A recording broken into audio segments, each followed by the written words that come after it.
Mahigpit ang seguridad ngayon dito sa labas ng Senado. Kung makikita ninyo sa aking likuran, linya-linya yung mga pulis na nakabarikado na kahit yung mga miyembro ng media ay hindi makapasok.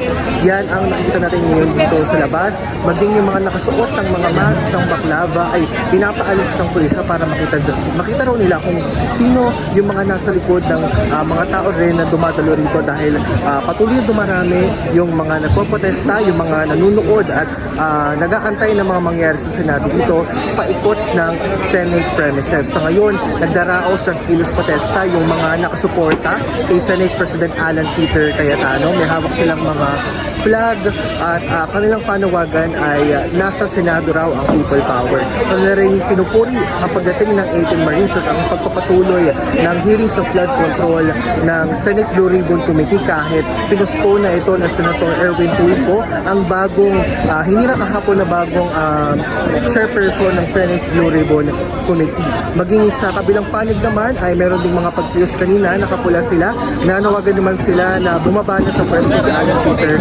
Cayetano bilang kanilang pagpapakita ng discontentment sa nangyayari dito sa Senado. In-expect natin na mas marami pang mangyayari mamaya at darami pa yung mga tao sa paligid ng Senado sa pagpapatuloy naman nangyayari dito sa Senado. Seth Gatchalian, The Lunaw News Channel.